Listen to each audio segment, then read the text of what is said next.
रात में चुपके से स्विम करके पहुंचे और लिम्पिट माइंस लगानी शिप्स पे, और फिर धमाके पे धमाके। जब बड़े बड़े फेक सब्जी के ऑर्डर प्लेस किए गए तो पाकिस्तान जाल में फंस गया और रॉ के दोनों एजेंट उसी शिप में छुप के पाकिस्तान पहुंचे।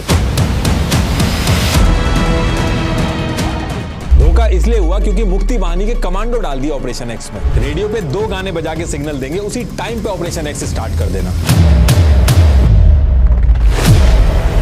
इस सीक्रेट सील्ड ऑर्डर में जो पापा और माइक लिखा है, इसका मतलब था वेस्ट बंगाल में छुप के एक सीक्रेट कैंप बनाया और कोड रखा C2P। लेकिन हुआ उल्टा, वेस्टर्न कंट्री ने धोखा देके इंटेल पाकिस्तान को दे दी। INS राजपूत ने उसी जगह पे 2 बैक टू बैक फायर मारे।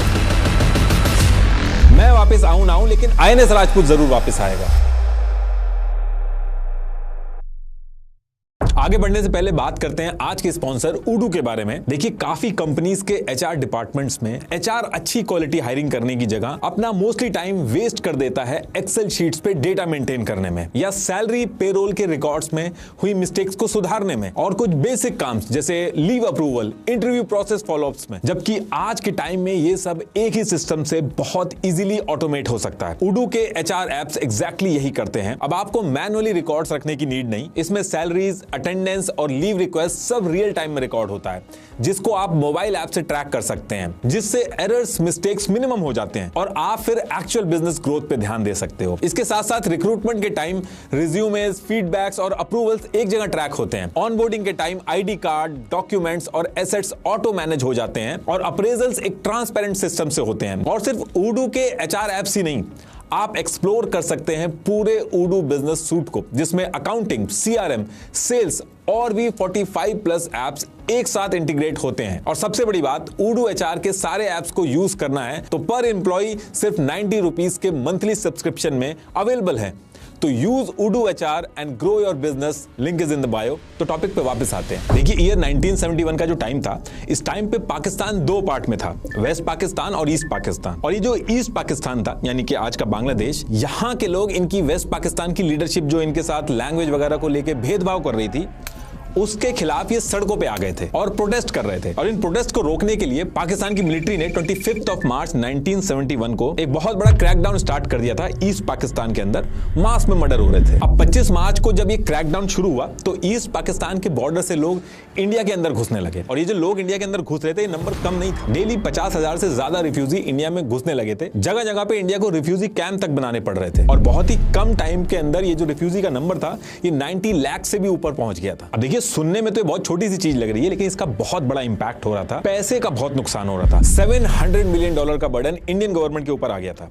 सेंट्रल गवर्नमेंट के बजट का 4% इसी चीज को संभालने में लग जा रहा था। और बॉर्डर ये बहुत लंबा था, तो इसको रोकना भी बहुत मुश्किल था।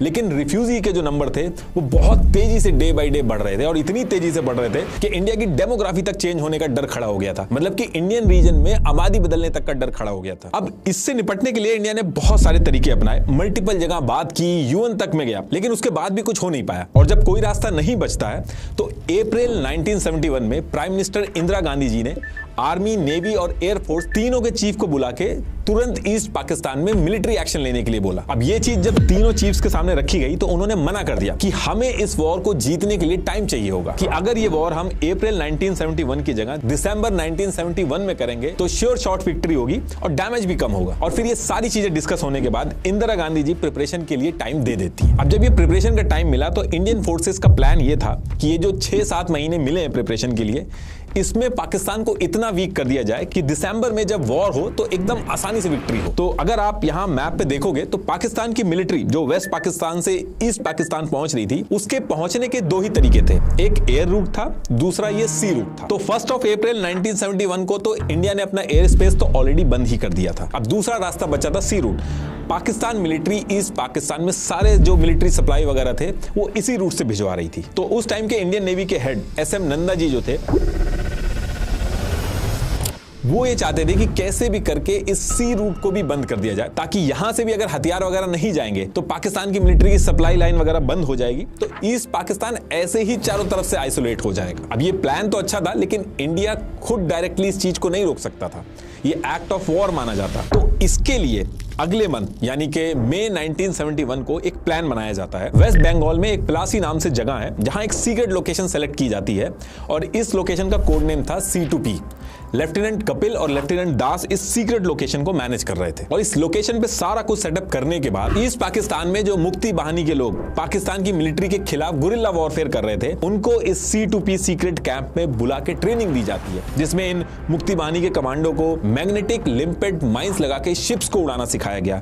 नाइट में नेविगेशन कैसे करना, ये सारी चीजें ट्रेनिंग में सिखाई गई। प्लान सिंपल था कि ये लोग खुद डायरेक्ट इन्वॉल्व होने की बजाय मुक्ति बाहिनी के जो कमांडो थे इनको ट्रेन करेंगे और ये कमांडो रात में अंडर वाटर स्विम करके जाएंगे और पाकिस्तान ये जो सी रूट से ईस्ट पाकिस्तान पहुंच रहा था, इन शिप्स के पास जाएंगे, उनके नीचे मैग्नेटिक लिम्पेट माइंस लगा के वापस आ जाएंगे और जब एक के बाद एक पाकिस्तानी शिप्स उड़ने लगेंगे तो अपने आप ये जो रूट है पाकिस्तान के लिए ब्लॉक होने लगेगा, जिससे पाकिस्तान की जो मिलिट्री वेपन्स वगैरह भेजने की जो सप्लाई लाइन है ईस्ट पाकिस्तान के अंदर वो डिसरप्ट हो जाएगी। तो अब ये सारी ट्रेनिंग वगैरह पूरी करने के बाद एक सीक्रेट कोड रखा जाता है कि इंडियन रेडियो पे एक स्पेसिफिक टाइम पे 2 प्री डिसाइडेड गाने चलेंगे और जैसे ही वो चलेंगे, ऑपरेशन एक्स इसका नाम रखा गया था, तो ये ऑपरेशन एक्स स्टार्ट हो जाएगा। In a stunning revelation from South Asia, India's Navy reportedly executed a covert mission dubbed Operation X, crippling East Pakistan's naval capabilities.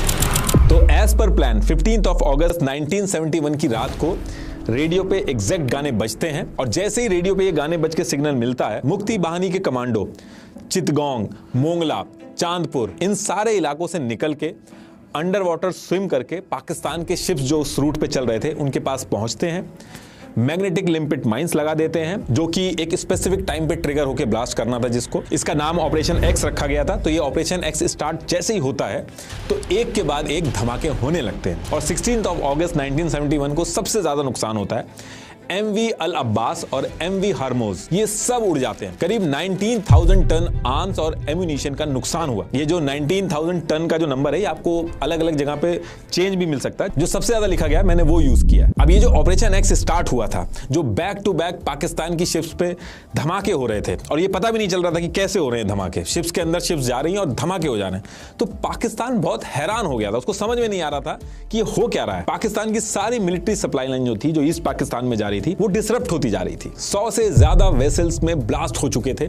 हाल ये हो गया था कि पाकिस्तान अपनी शिप्स इस रूट में भेजने में भी डरने लगा था। ये सारी चीज जो मैं बता रहा हूं, ये कैप्टन MNR समंत जो इस ऑपरेशन में इन्वॉल्व थे, उन्होंने भी अपनी बुक में मेंशन कर रखा है। अब देखिए, इसके कुछ टाइम बाद ऑपरेशन एक्स की वजह से ये जो ब्लास्ट हो रहे थे पाकिस्तानी शिप्स पे, ये बहुत ही सिस्टमैटिक और प्लान तरीके से हो रहे थे और जिस प्लान तरीके से ये हो रहे थे अटैक, पाकिस्तान को समझ में आने लगा था कि ये मुक्ति बाहिनी का कोई गुरिल्ला अटैक नहीं है, बल्कि इंडिया बैक्ड कोऑर्डिनेटेड ऑपरेशन है। यूएसए भी पाकिस्तान के साथ था, वो भी नहीं चाहता था कि पाकिस्तान मिलिट्री जो ईस्ट पाकिस्तान में कर रही है उसके बीच में इंडिया आके खड़ा हो जाए। तो जब ये सब हो रहा था तो यूएसए भी अपने एडवांस इंटेलिजेंस सिस्टम से इंडिया की भी एक्टिविटी ट्रैक कर रहा था। 22 दिसंबर 1971 को CIA के ऑफिस ऑफ नेशनल एस्टिमेट्स ने एक सीक्रेट मेमोरेंडम बनाया था। अभी तो ये डॉक्यूमेंट डीक्लासिफाइड हो गया है। Foreign relation of the United state के रिकॉर्ड में डॉक्यूमेंट 144 के नाम से मिल जाएगा, ये उसकी कॉपी है। तो उस टाइम पे भी इस डॉक्यूमेंट के अंदर यूएसए ने साफ लिखा था मुक्ति बाहिनी को इंडिया सपोर्ट कर रहा है। अब ये जो पाकिस्तान के ऊपर ब्लास्ट हो रहे थे और इंडिया का नाम जब इसमें सामने आ रहा था, तो पाकिस्तान ने एकदम ऑफेंसिव मोड ऑन कर दिया इंडिया के खिलाफ। पाकिस्तान ने अपने कराची और आसपास के जो एयरबेस थे उन पर फाइटर्स और नेवल यूनिट्स को फॉरवर्ड डिप्लॉय कर दिया। अब पाकिस्तान ने अपने ऑफेंसिव मोड में जब फॉरवर्ड डिप्लॉयमेंट वगैरह स्टार्ट किया तो ये सारी इंटेलिजेंस इंडिया के नेवी हेडक्वार्टर में भी आने लगी कि ऑपरेशन एक्स में जो नुकसान हो रहा है इसका बदला लेने के लिए पाकिस्तान इंडिया के खिलाफ भी कुछ प्लान कर सकता है। तो इंडियन नेवी अपने शिप्स को लेकर अलर्ट हो जाती है। जैसे सेकेंड वर्ल्ड वॉर में जापान ने यूएस के पर्ल हार्बर पे सारी खड़ी शिप्स पे एयर स्ट्राइक कर दी थी, कहीं पाकिस्तान भी ऑपरेशन एक्स का बदला लेने के लिए ऐसा ही कुछ ना सोच रहा हो। और उस टाइम पे इंडिया का जो सबसे इंपॉर्टेंट एयरक्राफ्ट कैरियर था INS विक्रांत, वो मुंबई के बैलेट पियर पे खड़ा था। अब देखिए, INS विक्रांत जो था ये इंडिया के लिए एक बहुत बड़ा नेवल एसेट था। इंडियन ओशियन में ये एक सिटी के साइज का चलते फिरते एयरबेस की तरह था। इसके ऊपर 20 से 25 फाइटर जेट से भी ज्यादा ऑपरेट कर सकते थे।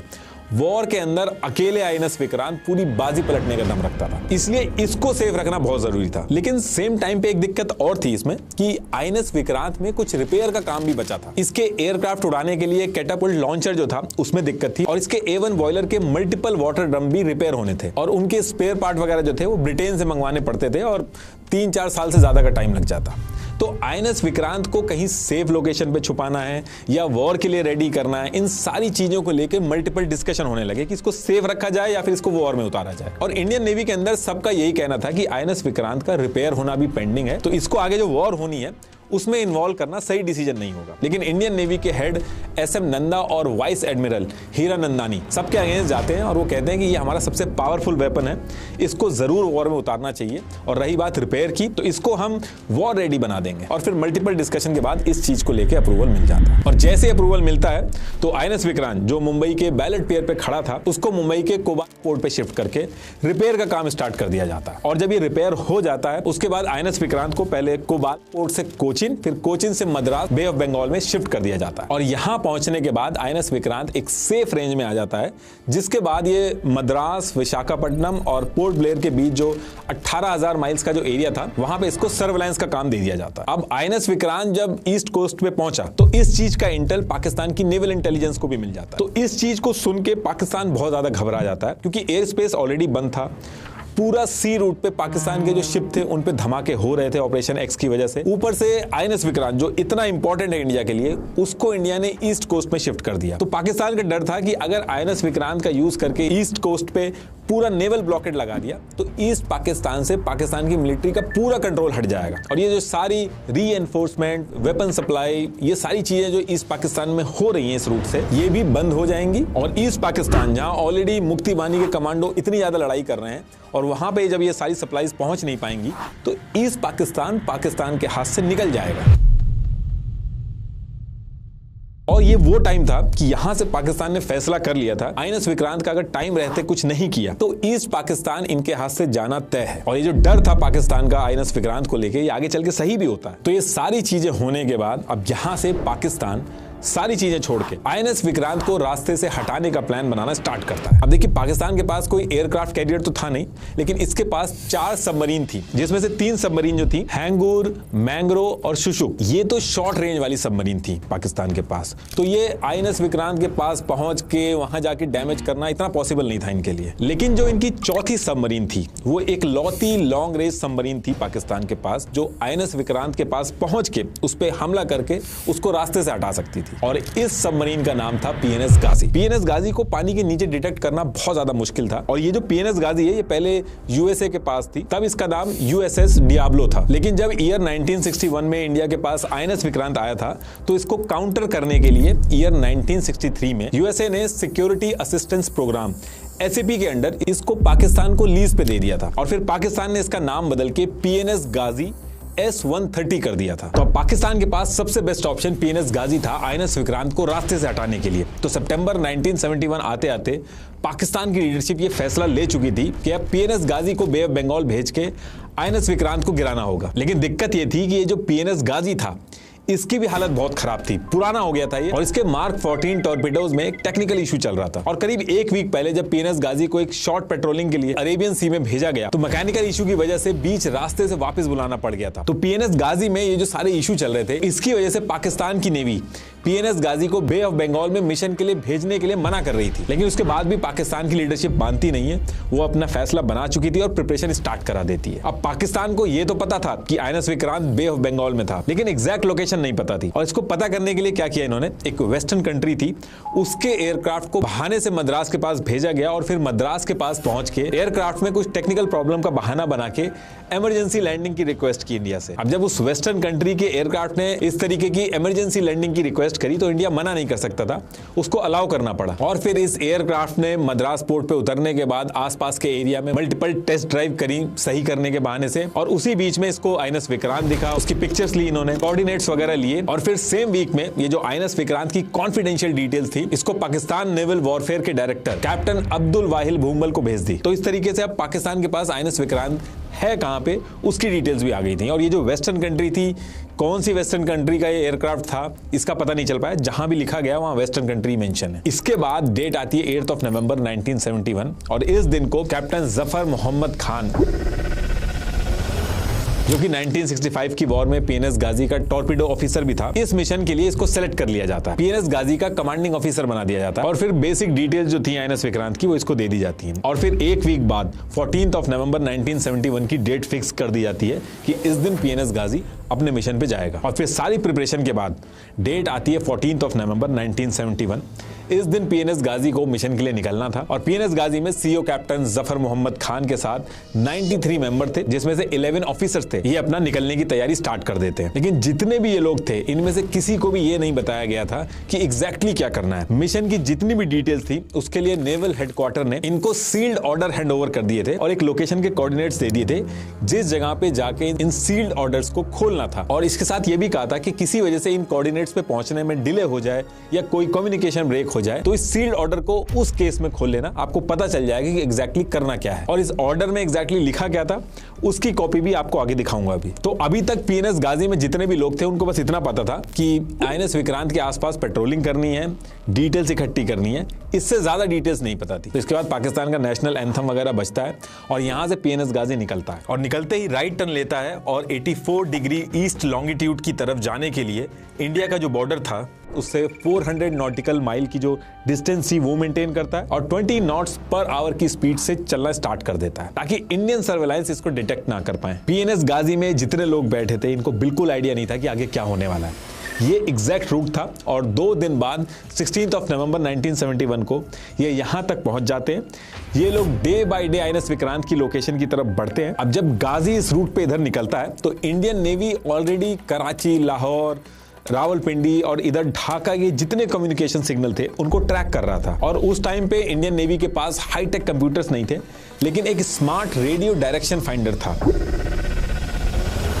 ये पाकिस्तान के जो सीक्रेट मैसेजेस थे उनको एग्जैक्टली इनक्रिप्ट नहीं कर पाता था, लेकिन ये किस डायरेक्शन से सिग्नल्स आ रहे हैं और जा रहे हैं वो बता देता था। पाकिस्तान के नेवी हेडक्वार्टर के अंदर बहुत छोटे छोटे एनक्रिप्टेड मैसेज भेज के कम्युनिकेट कर रहा था कि अब यहाँ पे पहुंच गया है और अंदर एग्जैक्टली हो क्या रहा था वो सारी डिटेल्स भेज रहा था। अब जब ये लोग बीच बीच में शॉर्ट मैसेज भेज के बात कर रहे थे तो इंडिया का ये जो रेडियो डायरेक्शन फाइंडर था ये एक पैटर्न ट्रैक करता है कि साउथ ईस्ट सी की एक स्पेसिफिक लोकेशन पे एक कोई सबमरीन या वेसल टाइप की चीज है जो धीरे धीरे आईएनएस विक्रांत की लोकेशन के पास पहुंच रही है और वो पाकिस्तान के हेडक्वार्टर में हर थोड़ी देर पे शॉर्ट सिग्नल भेज रही है। अब ये चीज जब सीईओ धर्मदेव दत्ता, इनको ट्रिपल डी भी कहते थे, इनको पता चलती है, ये इस चीज को सीरियस लेते हैं और इसकी और डिटेल्स निकालना स्टार्ट करते हैं। तो पता चलता है कि लास्ट कुछ दिनों से वेस्ट पाकिस्तान और ईस्ट पाकिस्तान के बीच में ये जो सीक्रेट मैसेजेस होते हैं इनके वॉल्यूम्स अचानक से बहुत तेजी से बढ़ गए थे। और इसी बीच में इन्होंने एक वायरलेस एनक्रिप्टेड कम्युनिकेशन को भी पकड़ा था। तो उसमें पता चला था कि ये ईस्ट पाकिस्तान के चिटगोंग से एक स्पेशल ग्रेड लुब्रिकेंट ऑयल की रिक्वेस्ट कर रहे थे और ये जो ऑयल था ये सिर्फ माइन स्वीपर्स या फिर सबमरीन्स में यूज होता था। और इसके साथ साथ साउथ ईस्ट में भी एक सबमरीन या वेसल टाइप की चीज मल्टीपल शॉर्ट मैसेजेस भेजते हुए पाकिस्तान में धीरे धीरे आईएनएस विक्रांत की लोकेशन की तरफ भी पहुंच रही है। तो ये सारी चीजें देखने के बाद ये पता चलता है कि पाकिस्तान के पास एक ही लॉन्ग रेंज सबमरीन थी जो इतना लंबा रूट कवर कर सकती है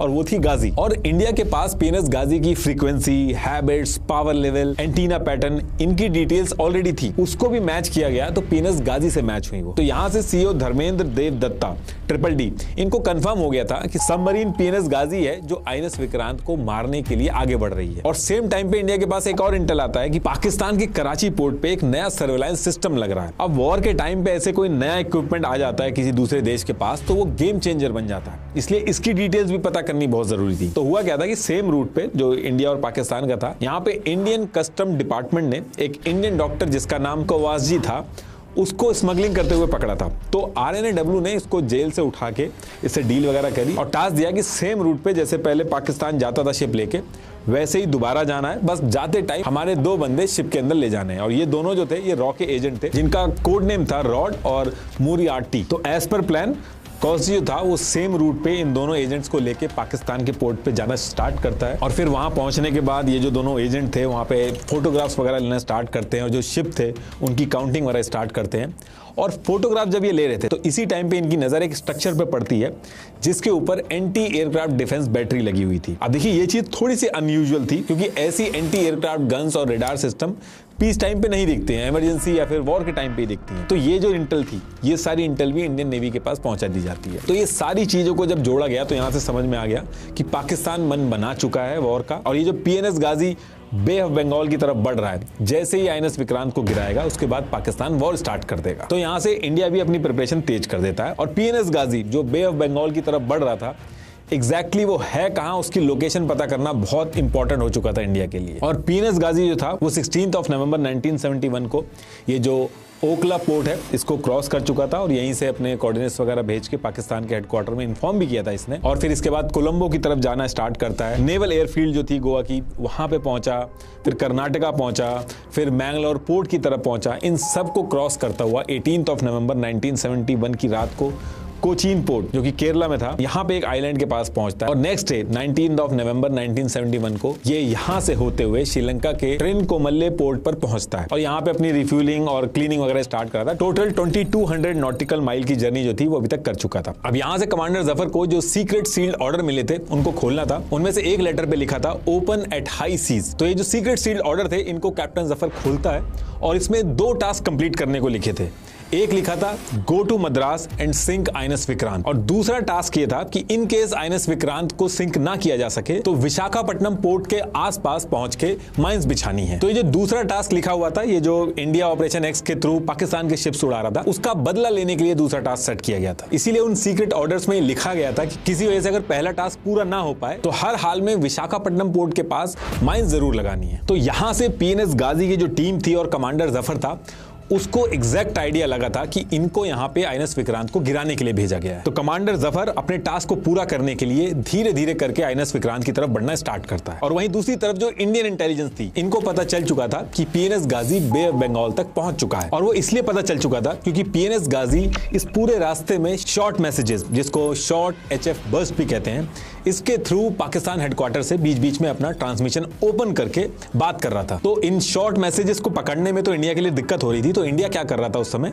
कि पीएनएस गाजी जब अपना ट्रांसमिशन ओपन करता था पाकिस्तान में मैसेज भेजने के लिए, तो उसी छोटे से विंडो को पकड़ के इंडिया क्या करता था, उस फ्रीक्वेंसी पर पावरफुल बैकग्राउंड सिग्नल भेजना शुरू कर देता था, जिससे पीएनएस गाजी और पाकिस्तान के बीच में जो कम्युनिकेशन होता था वो समझने में बड़ी दिक्कत होती थी। तो ये शॉर्ट मैसेजेस थे वो बार बार रिपीट करने पड़ते थे, जिससे ज्यादा देर तक लोकेशन जो थी वो ट्रैक हो पाती थी। तो इस तरीके से इंडियन इंटेलिजेंस को पीएनएस गाजी किस स्पेसिफिक एरिया में है ये पता चल पा रहा था, लेकिन एग्जैक्ट उसकी लोकेशन इतने बड़े समुद्र के अंदर कहां थी वो अभी भी नहीं पता था।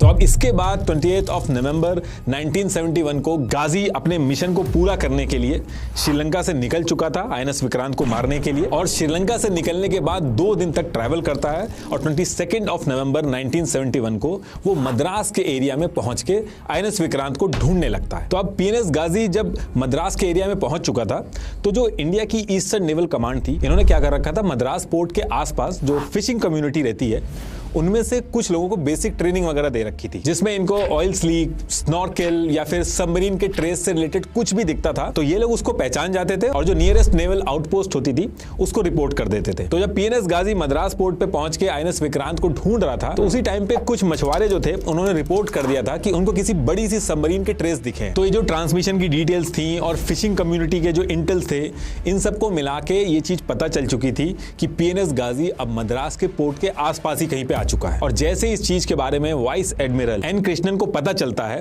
तो ये बहुत ही अलार्मिंग सिचुएशन थी। तो अब यहां से वो मन बना चुके थे कि आईएनएस विक्रांत को मद्रास पोर्ट से शिफ्ट करना पड़ेगा, क्योंकि वॉर होने से पहले वो आईएनएस विक्रांत को पीएनएस गाजी के साथ एंगेज नहीं करना चाहते थे। तो उनके पास अब ऑप्शन बचा था कि आईएनएस विक्रांत को मद्रास पोर्ट से विशाखापट्टनम वाला जो पोर्ट था वहां पे शिफ्ट कर दें। लेकिन मल्टीपल डिस्कशन के बाद ये डिसाइड हुआ कि अगर विशाखापट्टनम जो पोर्ट है उसमें भी अगर शिफ्ट कर दें तो जैसे मद्रास पोर्ट तक पीएनएस गाजी पहुंच चुका है तो विशाखापट्टनम पोर्ट तक भी पहुंच जाएगा। तो इसका मतलब है कि विशाखापट्टनम पोर्ट में भी शिफ्ट करने के बाद कोई गारंटी नहीं है कि आईएनएस विक्रांत सेफ रहेगा, सेम सिचुएशन वहां भी रिपीट हो जाएगी। अब ये सारे डिस्कशन जब चल रहे थे तो यहीं से डिसाइड होता है कि अंडमान एंड निकोबार के पास एक सीक्रेट लोकेशन है जिसका कोड नेम था पोर्ट एक्सरे। वहां आबादी बिल्कुल भी नहीं थी, पानी बहुत साफ था और इस लोकेशन का बिल्कुल भी किसी को आइडिया नहीं था। और अच्छी चीज ये थी कि ये बे ऑफ बंगाल के पास में थी, तो अगर इन केस वॉर वगैरह भी स्टार्ट होती है और अगर हम आईएनएस विक्रांत को वहां पे शिफ्ट कर देते हैं सीक्रेट लोकेशन पे, तो आईएनएस विक्रांत को एकदम से बे ऑफ बंगाल में लाना आसान होगा। दूसरी चीज पानी साफ था, तो कोई अगर पीएनएस गाजी जैसी शिप अगर वहां पे आएगी तो उसको ट्रैक करके उसको गिराना आसान होगा, साफ पता चल जाएगा साफ पानी में। तो ये सारे डिस्कशन होने के बाद बिना टाइम वेस्ट किए आईएनएस विक्रांत को इस सीक्रेट लोकेशन, जिसका कोडवर्ड था पोर्ट एक्सरे, यहां पे शिफ्ट कर दिया जाता है। अब आईएनएस विक्रांत जो था वो तो शिफ्ट हो गया था, लेकिन वहीं दूसरी तरफ जो मद्रास पोर्ट था, उस पोर्ट से 12 से 15 माइल्स की डिस्टेंस मेंटेन करके पीएनएस गाजी पाकिस्तान के नेवल हेडक्वार्टर के साथ कोऑर्डिनेट करके कंटिन्यूअसली आईएनएस विक्रांत को ढूंढ रहा था। और पाकिस्तान नेवल हेडक्वार्टर जो था वो अपने अलग अलग सोर्सेज जो ग्राउंड पे थे उनसे आईएनएस विक्रांत की लोकेशन का पता लगाने की कोशिश कर रहा था, और जो छोटी से छोटी इंफॉर्मेशन आती थी वो पीएनएस गाजी को एक सीक्रेट कोड के थ्रू भेजता था। तो इस तरीके से ये कोऑर्डिनेशन बना के मद्रास पोर्ट के पास आईएनएस गाजी को ढूंढ रहे थे। और इसी टाइम पे पाकिस्तान नेवल हेडक्वार्टर से एक मैसेज भी भेजा गया था। ये उस मैसेज की कॉपी है। इसमें पापा, कराची और अरेबियन सी के बीच में एक लोकेशन थी, उस लोकेशन के बारे में रेफर किया गया है।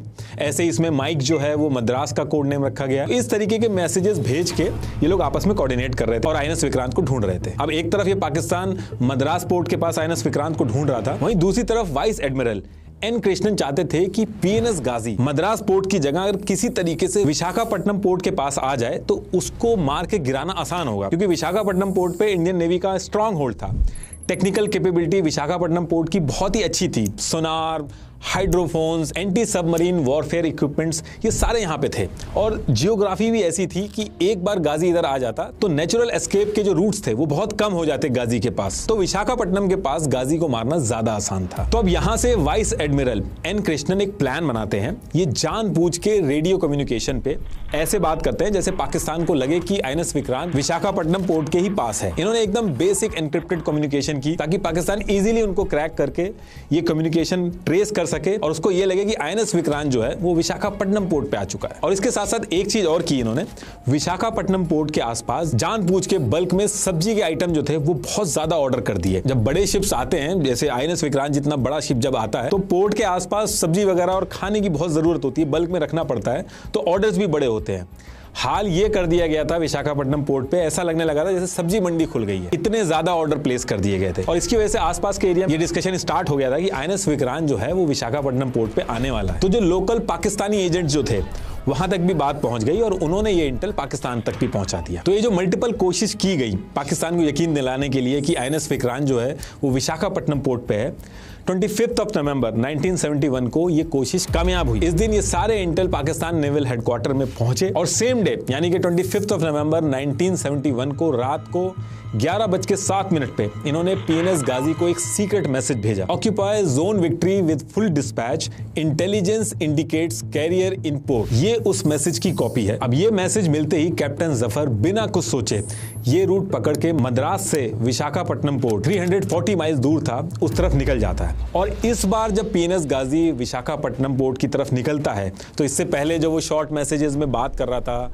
डिस्कशन कर रहा था पाकिस्तान नेवल हेडक्वार्टर में, वो बिल्कुल बंद कर देता है। कंप्लीट रेडियो साइलेंस पे निकलता है, क्योंकि उसको पता था कि इंडिया का विशाखापट्टनम पोर्ट ज्यादा हाईटेक है, वहां पे पीएनएस गाजी के सिग्नल पकड़ना इंडियंस के लिए ज्यादा आसान होगा। तो 25 नवंबर 1971 को मद्रास से निकलते समय पीएनएस गाजी कंप्लीट रेडियो साइलेंस पे विशाखापट्टनम की तरफ निकल जाता है और 27 नवंबर 1971 की रात को 10 बजे विशाखापट्टनम पोर्ट पे पहुंच जाता है और आईएनएस विक्रांत को ढूंढना स्टार्ट कर देता है। लेकिन दिक्कत यहां पे इंडियन नेवी के लिए ये हो गई थी कि इंडियन नेवी को मद्रास पोर्ट के बाद से पीएनएस गाजी है कहां पे, क्योंकि वो कंप्लीट रेडियो साइलेंस पे था, उसके बारे में कुछ भी पता नहीं चल पा रहा था। अब जब एकदम से पीएनएस गाजी गायब हो जाता है, उसका कुछ भी नहीं पता चलता है, तो इंडिया के ईस्टर्न कमांड के हेड जनरल जेकब जो थे वो बहुत ज्यादा परेशान हो जाते हैं। मल्टीपल डिस्कशन वहां पे स्टार्ट हो जाते हैं। उनको डर था कि कहीं ऐसा तो नहीं कि इंडिया ने जो प्लान बनाया पाकिस्तान को पता चल गया है, कहीं वो पोर्ट एक्सरे के पास पहुंच के आईएनएस विक्रांत पे ना हमला कर दे। बहुत सारे डिस्कशन एक साथ स्टार्ट हो गए थे इंडियन नेवी के हेडक्वार्टर में।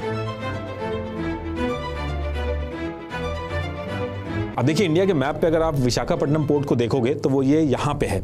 इसको आप जूम करोगे तो विशाखापट्टनम पोर्ट जो है वो दो पार्ट में है। एक ये यहाँ पे इनर हार्बर है, यहाँ पे जो शिप्स वगैरह हैं वो खड़े होते हैं, रिपेयर और मेंटेनेंस का काम भी होता है, और ये आउटर हार्बर है। और ये इधर आप देखोगे तो यहाँ पे ब्रेक वाटर है, यानी कि कंक्रीट और स्टोन के वॉल टाइप बना दी जाती हैं। ये बहुत ही जो हैवी लहरें वगैरह आती हैं उनको कंट्रोल करता है और सिक्योरिटी भी मेंटेन करता है। तो अगर आप ये देखोगे तो यहाँ पे ये ब्रेक वाटर की वजह से ये एक मेन एंट्री एग्जिट बन जाती है विशाखापट्टनम पोर्ट पे, जिसमें से इंडिया के बड़े शिप्स आते और जाते हैं।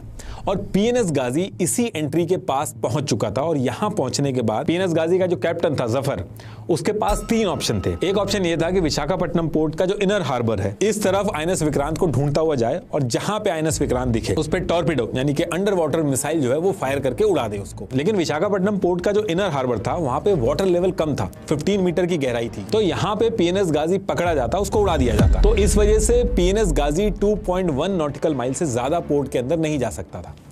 दूसरा ऑप्शन था कि ये आउटर हार्बर के बाहर वेट करे और जब आईएनएस विक्रांत आए तब टॉर्पीडो यानी कि अंडर वाटर मिसाइल जो है उसको फायर करके आईएनएस विक्रांत को उड़ा दे। और तीसरा ऑप्शन था ये जो बड़े बड़े वाटर ब्रेक आप देख रहे हैं इसके बीच में जो एंट्री एग्जिट का जो रास्ता है उसके पास माइंस बिछा दे। तो जो पीएनएस गाजी का जो कैप्टन जफर था वो डिसाइड करता है कि एक तरफ वो अपनी टीम को पेरिस्कोप से आईएनएस विक्रांत का वेट करने के लिए बोलता है ताकि वो पेरिस्कोप से देखते रहे कि आईएनएस विक्रांत आ रहा है कि नहीं आ रहा है। और जब तक आईएनएस विक्रांत नहीं मिलता है तब तक ये मेन जो एंट्री एग्जिट थी विशाखापट्टनम पोर्ट की यहाँ पे माइंस बिछाता है। अब देखिए माइंस बिछाने की भी एक उसमें ट्रिक थी।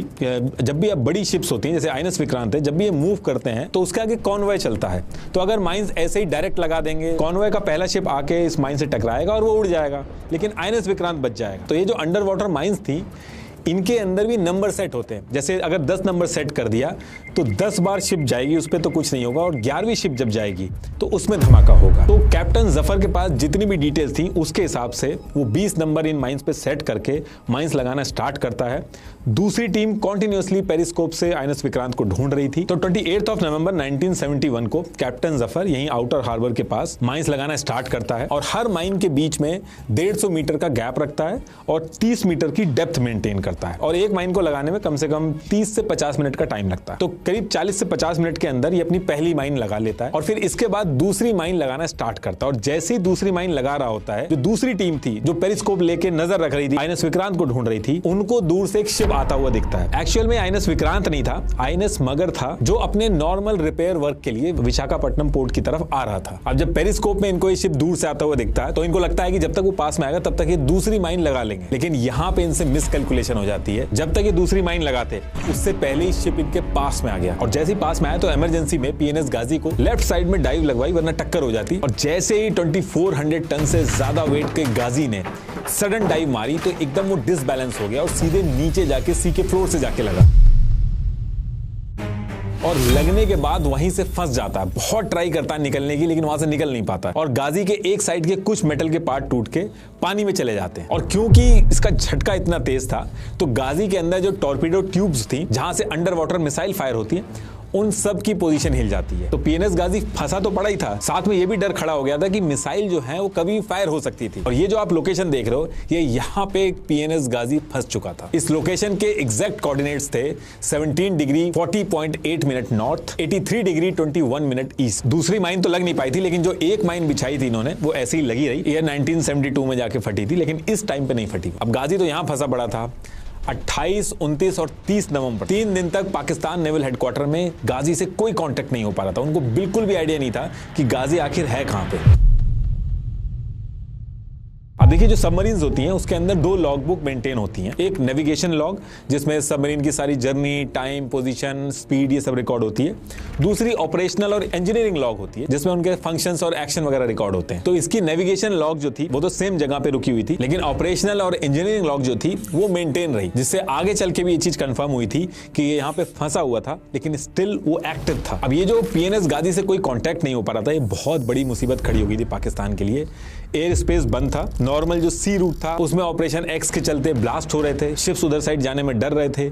मुक्ति वाहिनी जो थी वो ईस्ट पाकिस्तान में ऑलरेडी गुरिल्ला वॉरफेयर उसने स्टार्ट कर दिया था और इन सब से निपटने के लिए जो पीएनएस गाजी भेजा था वो भी गायब हो चुका था। तो एक तरह से पाकिस्तान ने भी मान लिया था कि पीएनएस गाजी शायद डूब गया होगा। तो अब यहां से पाकिस्तान कुछ और एक्शन नहीं करता तो ईस्ट पाकिस्तान ऑलमोस्ट कट चुका था वेस्ट पाकिस्तान से। तो अब पाकिस्तान यहां से फैसला ले लेता है कि 3 दिसंबर 1971 को वो इंडिया के ऊपर वॉर शुरू कर देगा। अब 3 दिसंबर 1971 का जो टाइम था वो तो सेट हो गया था कि इस दिन वॉर करनी है, लेकिन इससे 2 दिन पहले 1 दिसंबर 1971 को ये लोग ईस्ट पाकिस्तान में एक सीक्रेट मैसेज भेजते हैं जिसमें लोग ईस्ट पाकिस्तान के अंदर जो मर्चेंट शिप्स हैं, एयरक्राफ्ट हैं, इनको बे ऑफ बंगाल में आने के लिए कंप्लीटली मना कर देते हैं। और पाकिस्तान की किस्मत इतनी खराब रहती है कि ये जो मैसेज था ये भी इंडियन इंटेलिजेंस पकड़ लेती है और इंडिया को पता चल जाता है कि पाकिस्तान हमला करने वाला है इंडिया पे। अब इस वॉर में ये पहले से ही डिसाइड हो चुका था कि आईएनएस विक्रांत का रोल बहुत इंपॉर्टेंट है और क्योंकि इंडिया को पता चल चुका था कि वॉर कभी भी हो सकती है तो आईएनएस विक्रांत को इस सीक्रेट लोकेशन से बे ऑफ बंगाल में लाना मजबूरी थी। लेकिन दिक्कत यह थी कि इंडियन नेवी नेवी को पीएनएस गाजी के बारे में कुछ भी नहीं पता था। उनको बिल्कुल भी नहीं पता था कि वो कहीं फंसा पड़ा है, एक्चुअल में वो है कहां पे, किसी को कुछ नहीं पता था। ये अज्यूम किया जा रहा था कि PNS Ghazi bay of Bengal में छुप के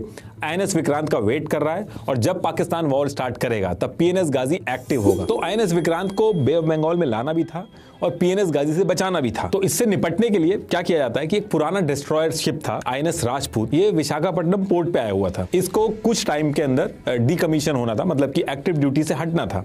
ये पुराना हो चुका था। ये जो नया वाला आईएनएस राजपूत है ये वो नहीं है, ये उससे अलग है। इसको 1949 में ब्रिटिशर्स से खरीदा था इंडिया ने। तो वाइस एडमिरल एन कृष्णन ने प्लान बनाया कि ऐसे डायरेक्ट आईएनएस विक्रांत को बे ऑफ बंगाल में लाने की बजाय आईएनएस राजपूत को ही आईएनएस विक्रांत का डिकॉय बना के लाया जा सकता है। और इससे होगा ये कि पीएनएस गाजी जो बे ऑफ बंगाल में घूम रहा है वो कंफ्यूज हो जाएगा। वो आईएनएस राजपूत को आईएनएस विक्रांत समझ लेगा और पाकिस्तान को जो हमला वगैरह करना होगा वो आईएनएस राजपूत पे करेगा। अब ये प्लान तो बहुत बढ़िया था, लेकिन आईएनएस राजपूत की पूरी टीम के लिए एक जानलेवा मिशन था। इसमें होना यह था कि आईएनएस राजपूत अपने सिग्नल्स ऑन करके बे ऑफ बंगाल में जाएगा ताकि पीएनएस गाजी उसको पकड़ सके। इस मिशन में आईएनएस राजपूत के वापस आने के चांसेस बहुत कम थे। तो अब ये सारा प्लान बना के आईएनएस राजपूत के कैप्टन इंद्र सिंह को बुला के सारी चीजें बताई जाती हैं कि ऐसे पीएनएस गाजी पाकिस्तान से आईएनएस विक्रांत को मारने के लिए बे ऑफ बंगाल में आया हुआ है, खुला घूम रहा है। वो एग्जैक्टली है कहां पे पता नहीं चल पा रहा है, लेकिन अगर उसने आईएनएस विक्रांत को कोई नुकसान पहुंचा दिया तो ये इंडिया और पाकिस्तान की वॉर के अंदर हारने और जीतने तक पे इंपैक्ट डाल सकता है। और आईएनएस विक्रांत को वैसे भी कुछ हो गया तो पूरे इंडियन नेवी का मोरल डाउन हो जाए। तो आईएनएस राजपूत के कैप्टन इंद्र सिंह ने एक सेकंड के लिए भी नहीं सोचा और कहा कि मैं वापस आऊं या ना आऊं,